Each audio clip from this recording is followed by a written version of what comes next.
மெய்யன்பர்களே, உங்கள் அனைவருக்கும் எனது பணிவான வணக்கம். நீங்கள் பார்த்து கொண்டிருக்கும் இந்த ஆகாச அருளமுதம் என்கின்ற காணொளி முழுக்க முழுக்க இறையின்பம் மெய்யன்பம் என்று சொல்லக்கூடிய மெய்த்தன்மையை நோக்கி சென்று கொண்டிருக்கும் ஒரு இறைவழி பாதை. இது ஒரு வழிப்பாதை. இங்கு கற்பனை, பொழுதுபோக்கு, உணர்ச்சிகளை தூண்டக்கூடியது, உண்மைக்கு புறம்பானது எதுவும் இடம்பெறாது. நண்பர்களே, நிகழ்ச்சிக்கு செல்லும் முன் இதுவரை சப்ஸ்கிரைப் செய்யவில்லை என்றால் சப்ஸ்கிரைப் செய்யும்படி கேட்டுக்கொண்டு நிகழ்ச்சிக்கு செல்கிறேன். இன்றைய பதிவு ஒரு பழமொழி. இந்த பழமொழி நீங்கள் அனைவரும் அறிந்த பழமொழி.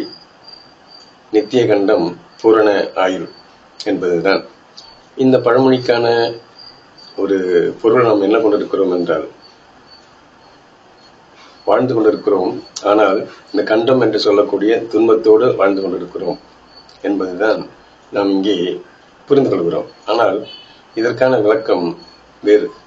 கண்டம் என்பது நாம் துன்பத்தை தரக்கூடிய ஒரு சொல்லாக கருதுகிறோம். ஆனால் அது அப்படி இல்லை. கண்டம் என்பதற்கு நிறைய ஒரு அருமையான வார்த்தை சொல் இருக்கிறது, பொருள் இருக்கிறது. இந்த பொருளை புரிந்து கொண்டால், அதன்படி ஒழுக நேர்ந்தால் நமது வாழ்க்கை பூரண ஆயுளாக இருந்துவிடும். பூரண ஆயுள் என்பது மனித உயிருக்கு 120 ஆண்டுகள். 120 ஆண்டுகள் நாம் வாழ்கிறோமா என்பதுதான் இங்கே பெரிய வினா. ஒரு சில நாடுகளிலே 100 வயதை கடந்து வாழ்கிறார்கள். நமது நாட்டிலும் திருநாட்டிலும் கூட 100 வயதை கடந்து வாழும் நண்பர்கள் இருக்கிறார்கள். அவர்களுடைய ஆனால் எண்ணிக்கை மிக சொற்பம். அனைவருமே 100 வயதை தாண்டி வாழ வேண்டும் என்றால் என்ன செய்ய வேண்டும்?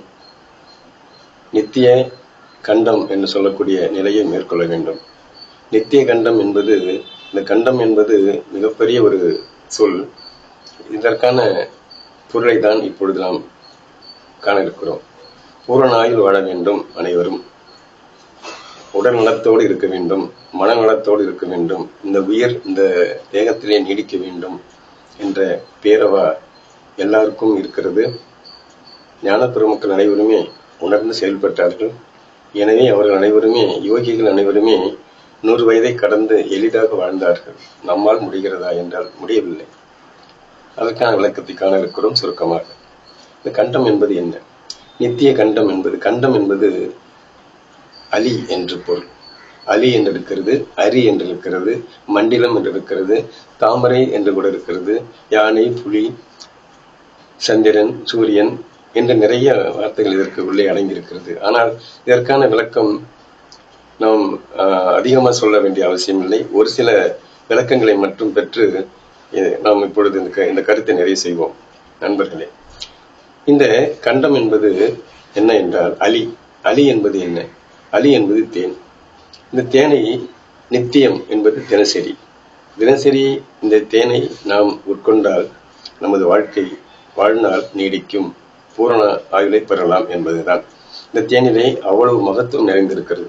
அலி என்று சொல்லக்கூடிய தேன் என்பது மிகச்சிறந்த உணவு. இந்த மிகச்சிறந்த உணவு இறைவனால் கொடுக்கப்பட்ட கொடை. அந்த இறைவனால் படைக்கப்பட்ட தாவரங்கள், அது கொடுக்கும் மலர், அந்த மலரிலிருந்து பெறப்படும் தேன், அந்த தேனை உறிஞ்சி எடுத்துக்கொண்டு வந்து தரக்கூடிய ஒரு உப்பற்ற உயிரி தேனி. அந்த தேனி எப்படி இருக்கிறது? சுறுசுறுப்பாக இருக்கிறது. சுறுசுறுப்பாக இருப்பதற்கு, இயங்குவதற்கு ஒரு உயிரியை எப்படி சொல்லுவோம்? தேனியை போல சுறுசுறுப்பாக இருக்குகிறான், இயங்குகிறான் என்றுதான் சொல்லுவோம். எனவேதான் இந்த தேன் என்பது மிகச்சிறந்த உணவு. வல்லப்பெருமான் அழகாக சொல்லுவார், புழுக்காத உணவையே உட்கொள்ள வேண்டும். இந்த புழுக்காத உணவு என்பது என்ன என்றால், தேன் தான் முதலிடத்தில் இருக்கிறது. இந்த தேனிலே அவ்வளவு மகத்துவம் இருக்கிறது. நமது உடற்களை அற்புதமாக அது கையாளுகிறது. அந்த அற்புதமாக, அதாவது உடல் செல்கள் அனைத்துமே அழியாமல் பாதுகாக்கிறது. அந்த உடல் செல்கள் அழியாமல் பாதுகாக்கப்படும் போது நமக்கு ஆற்றல் செலவழிக்கப்படாமல் இருக்கிறது. அந்த ஆற்றல் செலவழிக்கப்படாமல் இருக்கும்போது நமது உயிர்த்தன்மை திண்மை பெறுகிறது. உயிர்த்தன்மை திண்மை பெறும்போது இந்த தேகத்திலே, இந்த தேகமும் திண்மையாகிறது. உயிர் எப்படி இருக்கிறதோ அது போலத்தான் இந்த உடலும் இருக்கும். எனவே உடலும் உயிரும் ஒன்றுக்கொன்று இணைந்து செயல்படுகிறது என்றால், அதற்கு நமக்கு பல காரணங்களிலே இந்த உடல் செல்கள் அழிந்து விடுகிறது.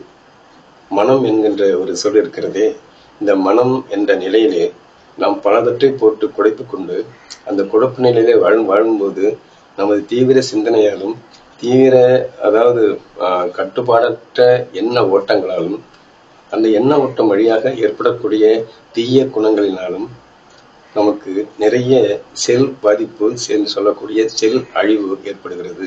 இந்த செல் அழிவை நீக்க வேண்டும் அல்லது குறைக்க வேண்டும் அல்லது சரியாக பராமரிக்கப்பட வேண்டும் என்றால் நமக்கு முக்கியமான உணவாக இந்த தேன் தேவை.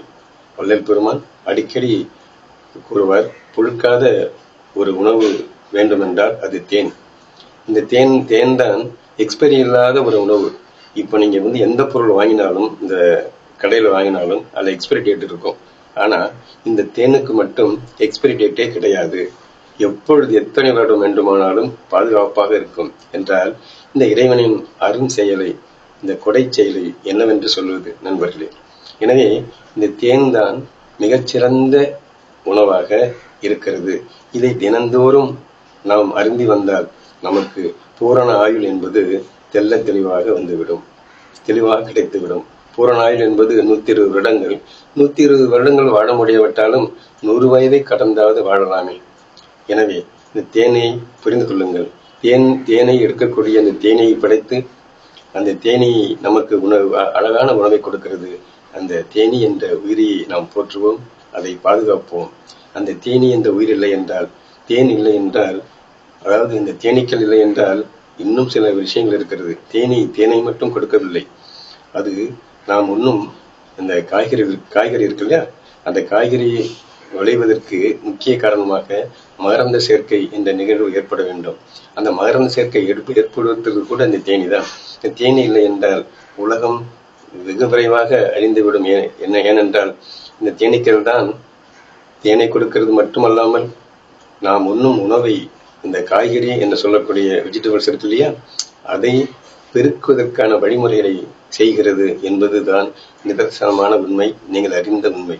எனவே இந்த நித்திய கண்டம் பூரண ஆயுள் என்பதற்கான ஒரு அழகான சொல் என்னவென்றால், தினசரி தேனை உட்கொள்ள வேண்டும். எந்த வழியிலாவது உட்கொண்டு விடுங்கள்.